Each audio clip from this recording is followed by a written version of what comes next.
Pronto, pessoal. A gente já está gravando o segundo momento, né, da nossa aula, o segundo vídeo. Vamos dar continuidade. Vamos abrir aqui o slide novamente para a gente poder dar continuidade à nossa aula. Então, veja, como eu estava falando para vocês. A jurisdição, ela pode ser, né, ela tem como característica, ela pode ser declarativa ou executiva, como eu estava falando. Se você vai ao Poder Judiciário, num primeiro momento, normalmente, nós vamos pedir para o Estado juiz declarar o teu direito material. Declarar que você... desculpa aí que eu balançou aqui um pouquinho. Declarar que você tem direito a ser indenizado. Declarar que você tem direito a encerrar o teu contrato de locação. Declarar que você tem direito a ser reintegrado no teu bem, se porventura os teus bens foram usurpados, por que quer que seja. Declarar que você tem direito a receber alimentos. Declarar que você tem direito ao teu divórcio. Declarar que você tem direito a não reconhecer um determinado ato jurídico que dizem que você participou, declarar que você tem direito ao teu nome, declarar que você tem direito à tua herança. Então, uma das funções primordiais, uma das características principais da jurisdição é justamente essa, declarar o direito. Mas ela não consiste, né, essa característica basilar da jurisdição, não consiste apenas em declarar, consiste também em efetivar. Como é que se efetiva isso? Através de uma característica chamada executiva ou execução. Vocês vão ter, pessoal, no momento oportuno, acredito que lá no quarto, quinto período, acredito que vocês vão ter um dos procedimentos básicos que vocês vão ver no direito processual é justamente o processo de execução. E vocês vão ver lá no processo de execução que ele se dá basicamente de duas formas, né? Existe uma forma de executar uma decisão declarativa e existe outra forma de você executar, que é através de documentos que não são vindos do próprio Poder Judiciário. Só para exemplificar melhor. Veja, quando você tem uma sentença em sua mão, né, o juiz te deu a sentença e aquela sentença transitou em julgado, ou seja, ninguém recorreu daquela sentença, dizendo que você tem R$5.000 de indenização para receber. Beleza, a sentença está na tua mão, só que você precisa que aquela sentença se transforme em dinheiro e venha lá para o teu bolso. Como é que você faz isso? Você pega essa sentença e executa ela judicialmente, ou seja, você exige o cumprimento daquela decisão. Se o réu, se ele não cumprir voluntariamente, se a parte que foi condenada a pagar os 5.000, se ele não cumprir voluntariamente, o que é que acontece? Você tem a parte que tem o direito de receber, se não houver o cumprimento voluntário, a parte tem o direito de exigir que aquela decisão seja cumprida, ou seja, que os 5.000 venham para o teu bolso. E aí vão ter os meios executivos para isso, e você vai ver no momento oportuno. Só que nem sempre, ou seja, não necessariamente, a execução, você tem que ter sempre uma sentença para poder executar. Existem alguns documentos que a lei atribua força de execução. Existem alguns documentos, como esse documento que a gente usa no nosso dia a dia, como, por exemplo, um cheque, uma duplicata, né, uma nota promissória e vários outros documentos que a gente tem no nosso dia a dia. Todos esses documentos, a lei atribui força executiva. O que é que quer dizer isso? Quer dizer que não vai ser preciso você entrar com a ação pedindo para o juiz declarar que você tem direito, porque a declaração já está contida no próprio documento. Então, você já entra direto com a parte da execução. Certinho? Não vamos adiantar muito agora, porque, como eu disse para vocês, né, o que interessa, por enquanto, é a gente apenas saber que existe a jurisdição, uma das características da jurisdição pode ser declarativa, mas pode ser também executiva. Certinho? Outra característica básica da jurisdição é desinteressada. E o que quer dizer isso? Ah, professor, implica dizer que a jurisdição não tem interesse nenhum em julgar o processo? Não é isso. A característica de desinteressada, pessoal, ela vai se referir estritamente ao quê? A que o Estado, ele deve ser imparcial. O Estado não tem interesse em ser a favor de A ou a favor de B. Né? A imparcialidade é uma das características primordiais da jurisdição.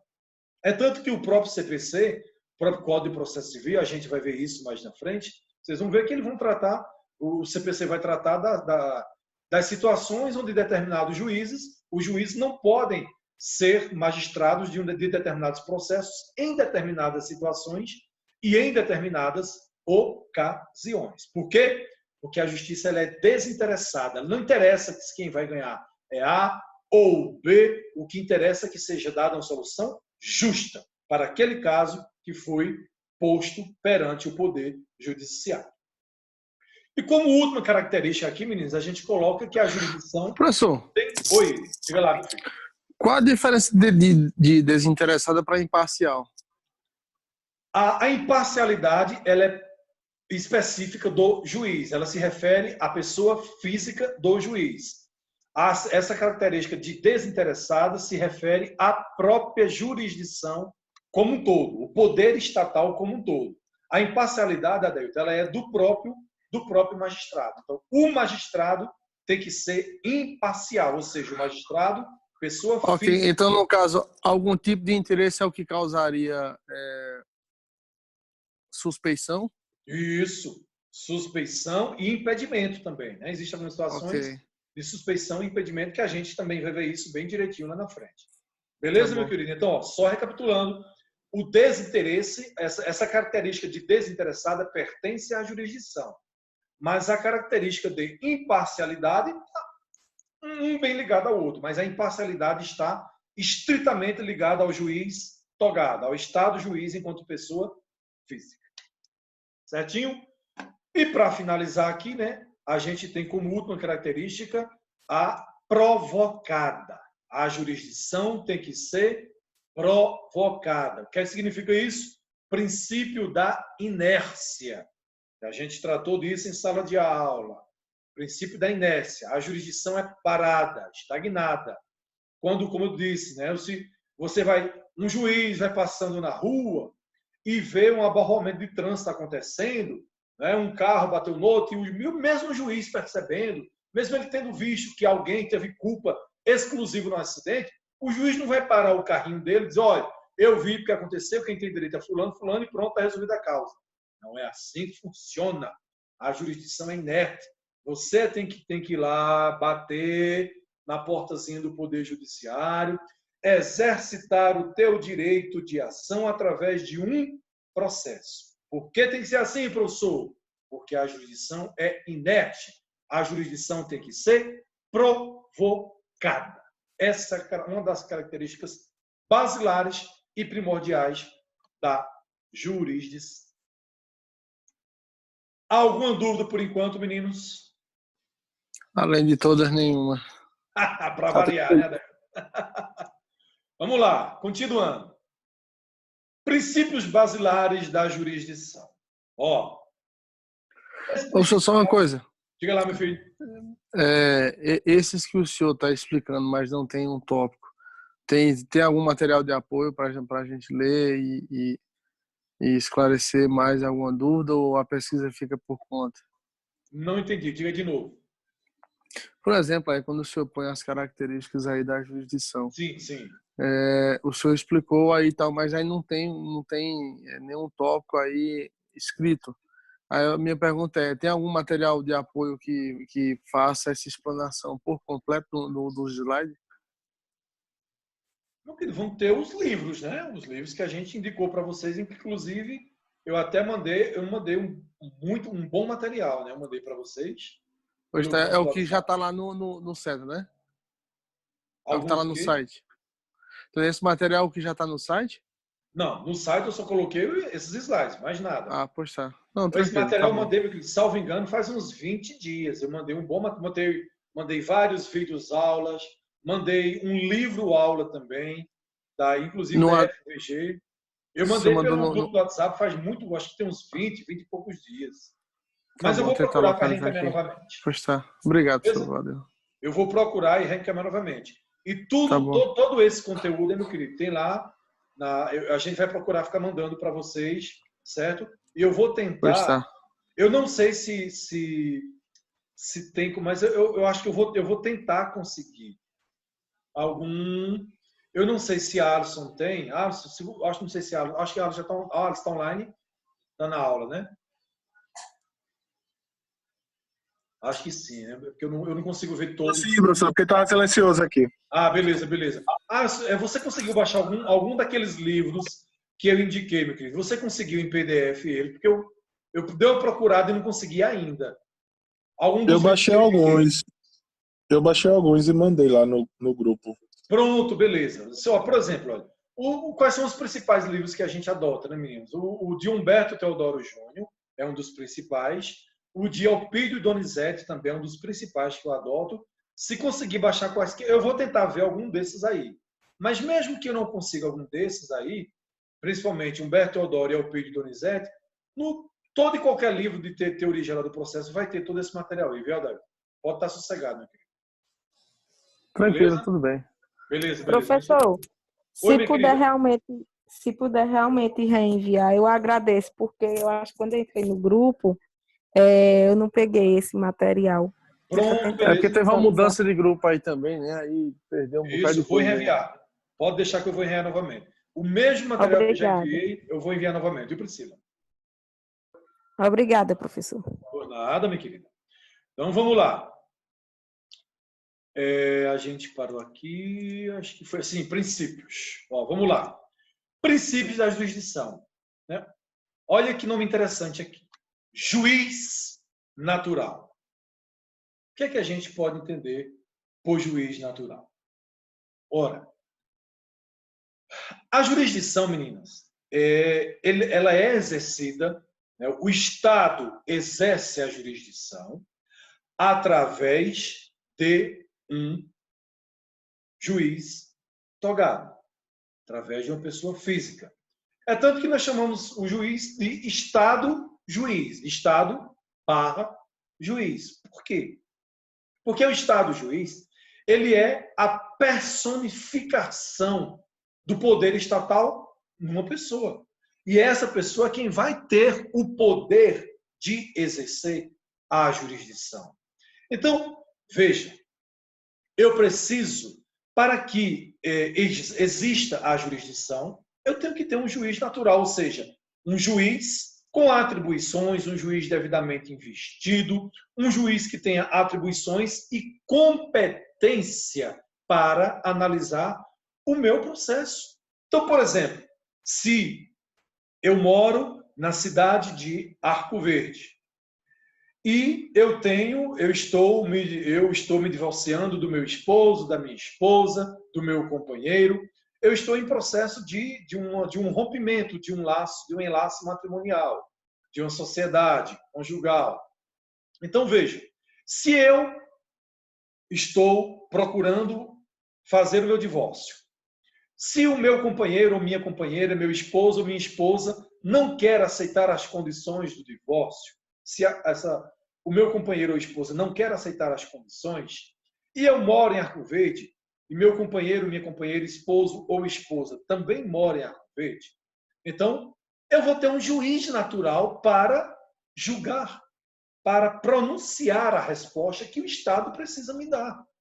Eu estou tentando resolver e não estou conseguindo, então eu vou provocar a jurisdição. Então, como princípio basilar, eu vou ter um juiz natural, ou seja, esse meu processo tem que ser julgado se eu moro em Arco Verde, se meu companheiro ou minha esposa mora também em Arco Verde, essa demanda tem que ser analisada, tem que ser levada para as mãos do juiz da justiça estadual de uma das varas cíveis. Por quê? Porque esse processo, por conta do interesse envolvido, o objeto do processo, ele não pode ser levado para a Justiça do Trabalho, não pode ser levado para a Justiça Federal, não pode ser levado para a Justiça Eleitoral, não pode ser levado para a Justiça Estadual, para uma das varas criminais, porque esse não é o objeto do processo. Então, eu vou ter como juiz natural aquele juiz que vai ter competências e atribuições específicas conforme a predeterminação que vem em lei, que a gente vai ter, inclusive, lá no ápice do nosso escalonamento das leis, que é a Constituição Federal. Vem, inclusive, lá na Constituição, vem prevendo isso, no CPC vem prevendo, e a gente vai ver isso também no momento oportuno, essa questão da competência, até porque são aulas que a gente vai dar ainda nesse mesmo período. Então, como princípio basilar, eu vou ter juiz natural, ou seja, o Estado juiz com competência e atribuições específicas de acordo com o objeto, de acordo com o pedido do meu processo. Eu vou ter um juiz natural específico para isso. Então, por exemplo, se eu tenho o meu irmão, que é juiz, que é magistrado, e trabalha aqui na comarca de Arco Verde, esse magistrado não vai poder sentenciar um processo meu. Ah, professor, mas beleza, ele não trabalha aqui em Arco Verde. O senhor, ele é juiz lá no estado do Rio de Janeiro. O senhor vai poder entrar com um processo lá no Rio de Janeiro? Vai poder escolher entrar com a ação no Rio de Janeiro? Também não. Porque essa não é uma das características da jurisdição, porque tem que ter um juiz natural. Como eu disse, eu só posso entrar com o meu processo respeitadas as regras de competência e atribuições, né, que a própria lei vai prever. Então, o juiz natural se concentra nesse critério lógico de competências e atribuições que um magistrado vai ter de acordo com o processo que lhe é colocado nas suas mãos. E nenhum juiz vai poder se eximir de julgar um determinado processo, a não ser nas condições previstas em lei. Por exemplo, acho que a gente já até falou hoje, mas ainda vamos falar mais na frente. Por exemplo, juiz, voltando ao exemplo aí, eu tenho um juiz que é irmão, eu tenho meu irmão que é juiz e trabalha em Arco Verde. Ele vai poder julgar o meu processo? Não, é diferente. Por quê? Porque ele é impedido por lei de julgar o meu processo, mesmo ele sendo o juiz da vara civil com competência para as causas da família, este juiz não pode julgar o meu processo. Por quê? Porque ele seria impedido. Mas é isso a gente vai ver num momentozinho mais na frente, para não atrapalhar a aula agora.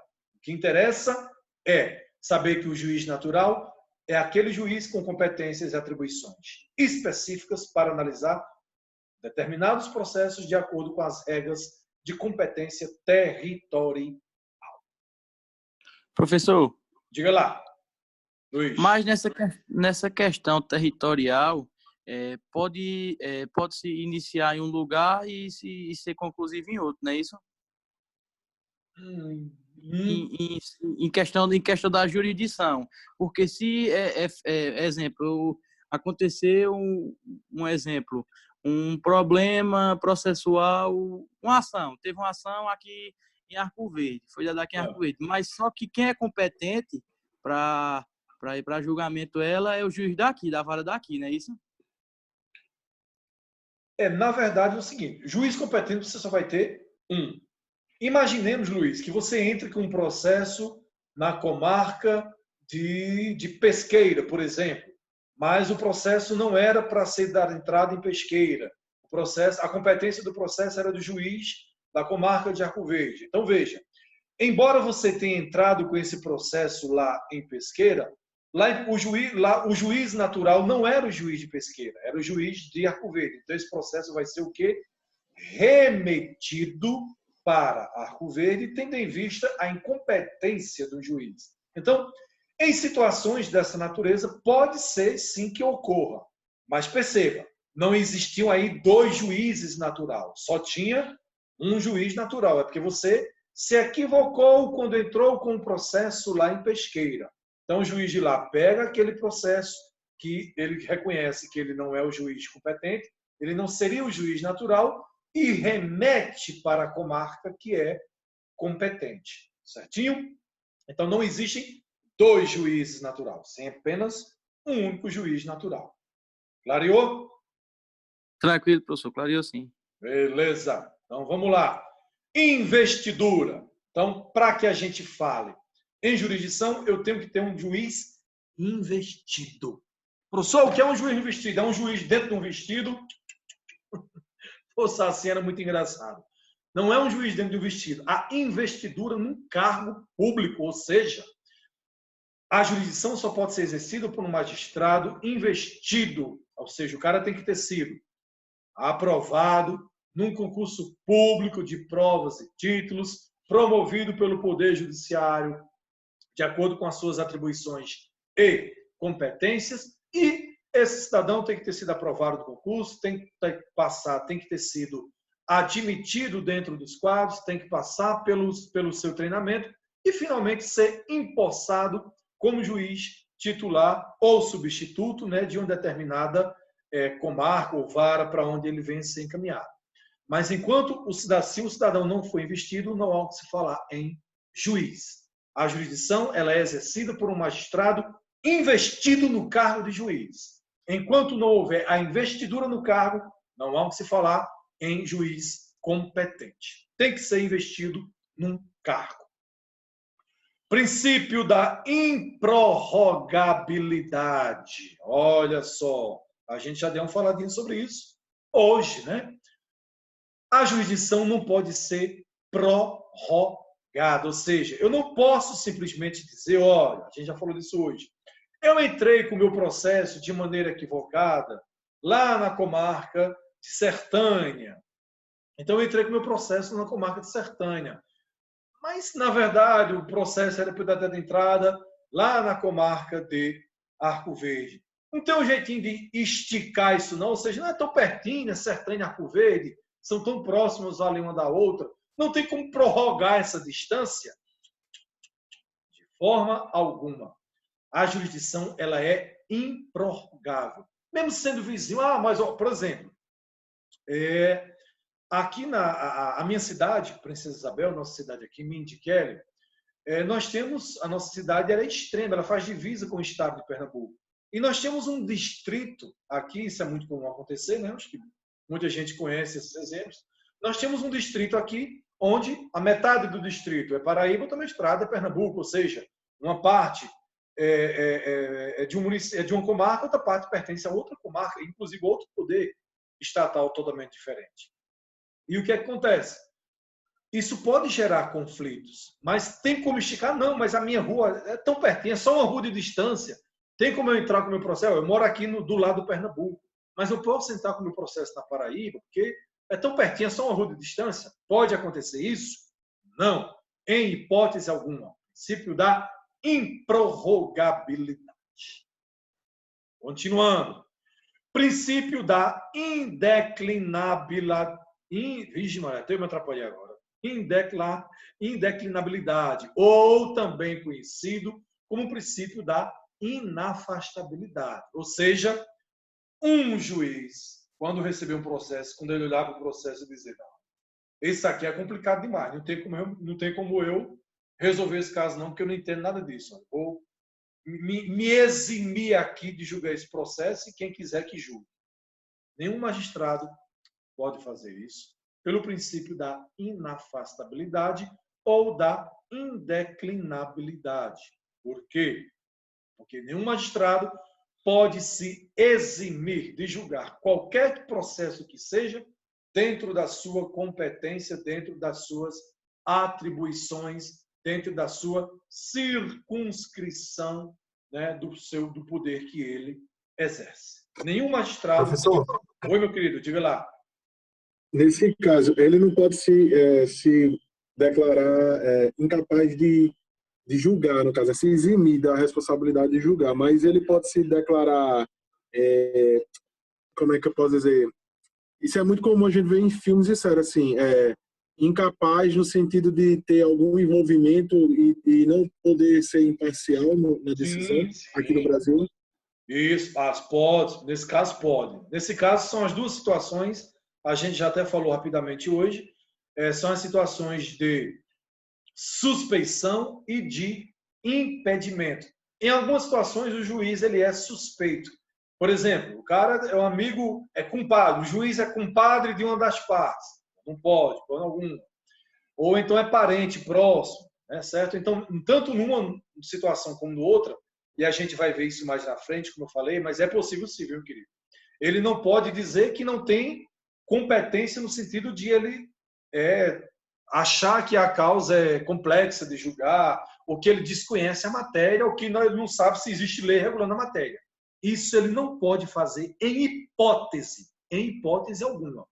Mas ele pode sim dizer, olha, mas eu sou suspeito, ou eu sou impedido porque eu tenho uma afinidade, é meu vizinho e a gente joga bola junto, vai para a festa junto, então eu não me sinto bem em julgar uma causa dessa por conta disso e disso. Mas ele só pode fazer isso conforme as previsões que estão na própria lei.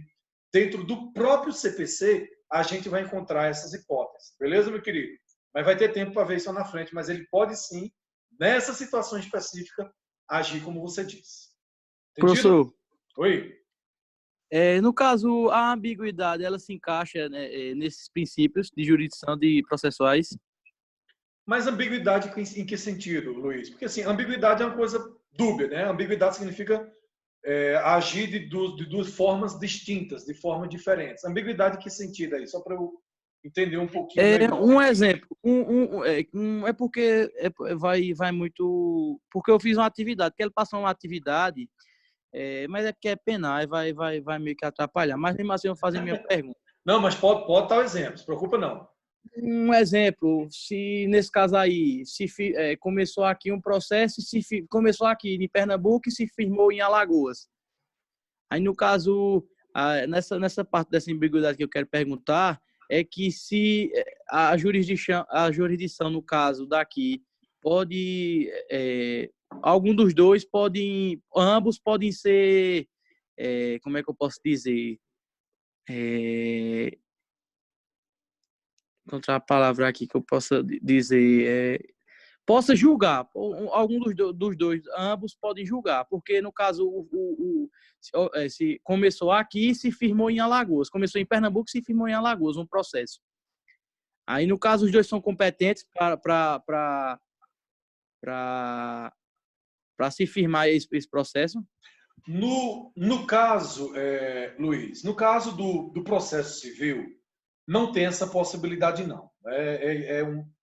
É impossível, no caso do processo civil, vai ser impossível a gente ter dois juízes competentes para a mesma situação. No processo penal, embora a gente não tenha, digamos assim, possa ser que tenha alguma possibilidade, mas você tem como ver isso melhor com a professora Kelly. Mas veja só, existe uma espécie de crime, uma situação de crime no processo penal chamado de crime continuado. Então, por exemplo, o cara começou a cometer o crime aqui em Pernambuco e concluiu, né, o crime, uma sequência de crimes no estado de Alagoas, por exemplo. É isso mesmo. Então, é isso mesmo. Pronto. Então a gente vai ter aí uma situação que pode ser analisada. Ambos os juízes podem se declarar competentes para julgar. Mas veja, embora ambos se declarem competentes, perceba que quando for haver o julgamento propriamente dito, não pode ter duas sentenças, porque aí você vai estar de frente a uma coisinha chamada de bis idem. Ou seja, você não pode ser condenado pelo mesmo crime duas vezes. Mais de uma vez. Recebeu 3 anos de uma pena no Pernambuco e mais 3 anos em Alagoas. Aí, de forma alguma. Embora ambos os juízes sejam competentes, você tem como, lá na frente, somente um vai poder proferir o julgamento propriamente dito. O professor Luiz plantou uma dúvida na minha cabeça. Diga lá. Ô, Luiz, você me plantou uma dúvida, Luiz. Então, deixa eu tentar compreender. Por exemplo, o processo, ele sendo penal, digamos que eu cometi um crime pernambuquinho. Aí, a vítima me denunciou em Monteiro, que já era do lado da Paraíba. Isso não pode acontecer, digamos que eu assaltei um supermercado lá. No caso, seria direito penal, um exemplo. Eu assaltei o supermercado e a vítima prestou queixa em Monteiro, só que era no lado de Pernambuquinho que pertence a Sertânia, por exemplo. Aí isso não pode, ela tem que dar queixa em Sertânia, não é isso? Isso. No primeiro momento, ou seja, no prelúdio, no começo do processo, pode até ser que o processo comece a tramitar do lado da Paraíba, digamos assim. Mas quando foi identificado, e pelos critérios de territorialidade, quando foi identificado que o crime, na verdade, foi praticado do lado do Pernambuco, então o juiz da Paraíba ele vai se declarar incompetente. Como é que ele faz isso? Ele declina da competência, ou seja, ele manda, ele diz, olha, eu não sou competente, porque, analisando melhor, percebeu-se que esse processo aqui deveria estar no Pernambuco, então ele declina, ou seja, ele recua atrás, ele não era o juiz natural, e ele remete o processo para o juiz competente. Então, pode ser que isso aconteça. Pode ser, né? Oi, meu filho, professor, lá. Deixa eu só adicionar mais uma informação aí. Essa questão da denúncia, como a colega está querendo falar aí. Essa denúncia, se for tipo, você fazer o registro da ocorrência, vale frisar que esse registro pode ser feito em qualquer lugar do Brasil, viu? Isso, se você sofrer o registro de ocorrência, eu posso fazer em qualquer lugar. A denúncia crimes, que aí a gente tem que fazer a separação, que já seria aí você propriamente entrando com uma petição no judiciário, fazendo pleiteando o seu direito, aí sim você tem que fazer no juízo que teria a competência para o julgamento. Isso. Lembrando que Pernambuquim é um povoado de sertão, não é, Ana Paula? Eu tô aqui, pessoal, na internet, tá pipi, tipo... Tá dando para ouvir o apitado, não se preocupe não. Eu acho que a Diniz dando ré no carro de novo aí, sem cinto. Não, tô não. Professor... Já até desliguei aqui. Pera aí, Diniz, tu tá piando o negócio, eu não escuto nada, só o piti-piti. Então, beleza, vamos lá, vamos continuando. Outro princípio da jurisdição, ó, princípio da indelegabilidade, ou seja, um juiz ele não pode, em hipótese alguma, simplesmente delegar atribuições para uma pessoa que não seja ele próprio, né, para exercer no exercício da jurisdição. Por exemplo, na hora de prolatar uma sentença, na hora de prolatar uma decisão, mesmo que não seja decisão definitiva ou terminativa, um magistrado ele pode chamar o analista judiciário e dizer: ô, fulano analista, vem aqui, ó. Chega aqui, eu vou delegar aqui poderes para você dar essa sentença aqui em meu lugar. O juiz pode fazer isso? Também não, em hipótese alguma. Porque as funções próprias do magistrado têm que ser exercidas pelo próprio magistrado. Mas, professor, um juiz ele tem um auxiliar. Ele tem um auxiliar dele lá, ele tem, né, um assessor, e esse assessor vai poder prolatar a sentença em nome do juiz? De forma alguma. O assessor vai poder fazer o quê, pessoal? Fazer o que a gente chama de minutar. O assessor pode até preparar. Pode até ser que o juiz nem leia, mas na hora de assinar a decisão, tem que ser o próprio magistrado. O que implica dizer que, se a decisão tiver algum erro, se tiver algum equívoco, se tiver mal feito, ou se não tiver nada a ver com o caso concreto, o responsável não vai ser o auxiliar, não vai ser a pessoa que está assessorando o magistrado. O responsável é o magistrado, porque a sentença foi prolatada por ele. O magistrado não vai poder simplesmente dizer: ah, mas a culpa é do estagiário, a culpa foi do meu assessor. De forma alguma, a responsabilidade é dele. Por que é que ele não pode dizer isso? Pelo princípio da indelegabilidade que está aqui embaixo. E para finalizar, pessoal, os princípios, a gente já falou, refalou e falou inúmeras vezes, princípio da inércia. Ou seja, a jurisdição paradinha, estagnada, você tem que ir lá e bater nas portas do judiciário, como eu já falei para vocês. Certinho? Professor, diga lá, Tião, Sebastião. Eu já trabalhei em cidades aqui de Alagoas. O senhor me perdoe a sinceridade, eu já vi analista chegar para o próprio juiz e dizer: olha, doutor, esse processo é daquele caso que o senhor falou assim assado, e essa foi o melhor julgamento que eu encontrei. Sim. Aí o juiz simplesmente ele disse: tá certo, você achou que foi melhor, então tá certo. Só fez assinar, nem leu. entendeu? Eu mesmo já presenciei isso. Não vou dizer Mas a tem, cidade, tem muito. mas tem. O senhor sabe que tem, né? Tem muito. E aí, vez por outra, Sebastião, o que é que acontece? Eu sou muito atencioso com essas coisas, né? Aí, num dia desse mesmo, não faz nem 30 dias, um processo meu que era para mandar fazer uma ordem de penhora e o assessor para pôr um despacho falando de citação, ou seja, citação é um ato inicial, lá no começo do processo. E o processo já estava, inclusive, na fase de penhora. E deu para ver que aquilo o juiz simplesmente assinou e passou por cima, nem leu. Eu simplesmente fiz uma petiçãozinha, né, assim, descascando item por item, né? E o juiz, na hora que viu a minha petiçãozinha, sabe o que ele fez? Ficou caladinho, deu um despacho bem simples. Torna sem efeito o despacho anterior e determina a penhora na forma da lei. Ou seja, eu meti um sarrafo, né? Claro, a gente pede. Lembra que eu falei uma expressão chamada data venia? Quando você quer dizer e dizer o que quer dizer, na verdade, para o juiz, ele não tem o que fazer.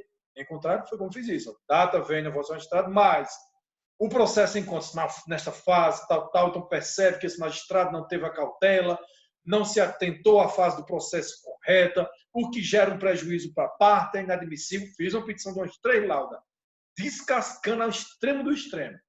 Tenho certeza que ele sentiu e tenho certeza também que o assessor foi, foi chamado lá para um belo puxavão de orelha.